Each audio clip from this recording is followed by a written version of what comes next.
Hello to everyone at Europeana 22. My name is Olia Hercules. I'm a Ukrainian-British cookbook author, chef and activist.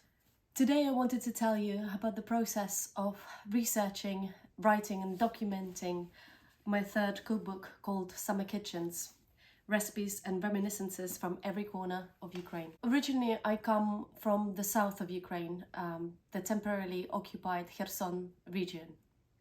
I've already written one cookbook about my family recipes and about Ukraine called Mamushka, but it was very personal. They were 100 recipes that my family cooked, during my childhood. With Summer Kitchens, I really wanted to capture the beautiful diversity encompassed within Ukraine. Ukraine is a huge country and it's very different. Its climate varies, its landscapes vary, people and their stories. They're all diverse, they're all different in a really brilliant way, but there's always been something that united them. And I thought, looking at that beautiful diversity through the windows, through the prism of Summer Kitchens, would be a very good way to document regional idiosyncrasies of Ukrainian culture and cuisine. But even before the big war broke out, it felt really important to show what united us. And Summer Kitchens, to me, the food that we made was symbolic of the bigger unity that we all felt. To quickly explain what Summer Kitchens are, they are outbuildings. They look like little houses really, just like a small version of the main house. Nothing glamorous, but they're extremely useful spaces. It's literally just a one-room house and the room is the kitchen. They're used in the summer, mostly. So people would cook their everyday meals, so everything would move from the winter kitchen in the main house into the summer kitchen, all the pots and pans and 3-liter jars, the children as well, so there will be less mess in the main house during the summer. And apart from cooking your everyday meals, they would also be used as a kind of a workshop, especially come late August and early September. Ukrainians in small towns and villages extremely self-sufficient. We grow our own vegetables and have orchards and flowers, all the beautiful and wonderful things. And at the end of the season would be left with a glut. You just wouldn't waste 40 kilos of beautiful organically grown aubergines. Or like my mom, who had an excess of 50 kilos of tomatoes come the end of August in 2019. What do you do with them? You preserve for winter. Historically, we wouldn't have out-of-season vegetables in supermarkets. In winter, you'd have your root vegetables, anything that's seasonal, and then the rest of it, the summer, would be preserved in a 3-liter jar, or back in the day, a wooden barrel. Whether it's fermented vegetables or jams or, any other preserves, including preserved meats. All of this stuff would be happening in the summer kitchen and then would be taken down to a cellar and would be used throughout winter for subsistence and nutrition and deliciousness.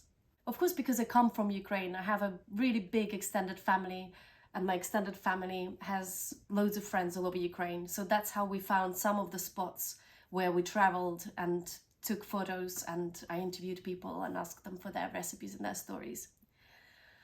But also, I have put out an appeal on social media.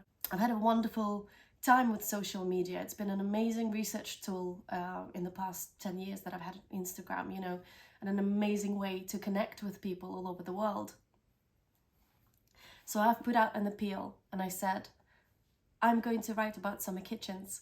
If you come from Ukraine and you know what it is, please, can you write to me?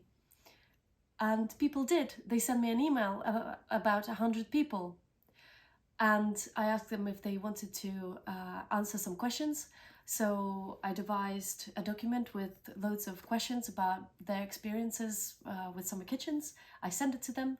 They sent back their answers. I edited out my questions and I turned each piece into a beautiful love letter to summer kitchens, to those people's childhood, to their grandparents, to Ukraine. We've covered about 10,000 kilometers. So we've been to central, western, southern Ukraine. The most eastern part that we managed to go to, this was 2018 and 19, was Dnipro. It was too dangerous to go to eastern Ukraine for obvious reasons. And I did really want to go to Crimea to talk to the Kirimli people, to Crimean Tatars.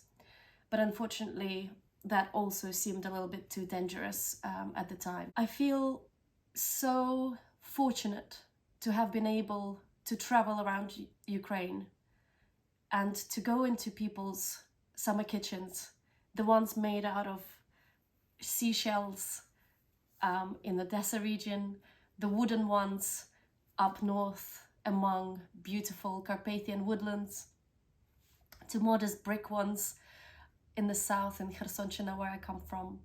At the end of the book, we've included 7 love letters to summer kitchens and to Ukraine by people that have replied to my social media appeal.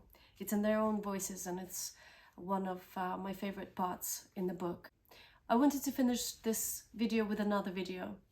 Elena Heatherwick, who traveled all around Ukraine with us, did not only take stills of Ukraine, but she also took little video snippets, which she turned into this gorgeous little film. You'll see our journey and you'll hear me read out one of the pieces that's included at the end of the book. It's by 16-year-old Sofia Wozniuk from Polisia, who's remembering her time in a summer kitchen in her early childhood. Thank you so much for listening.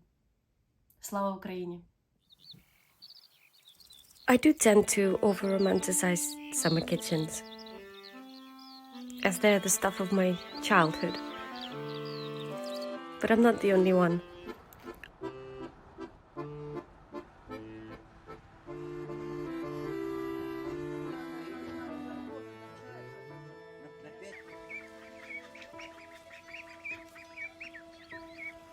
On the shelves, there are different teas and cups, and in the kitchen cabinet are forks, knives and spoons, salt and other supplies.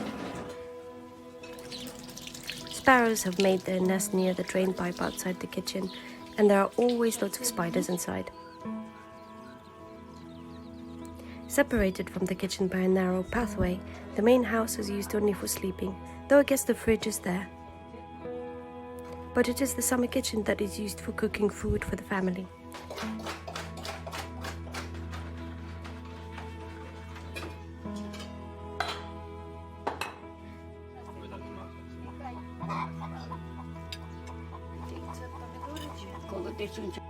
Next to the summer kitchen we have a garage and a barn that's used as a cowshed and a pig pen.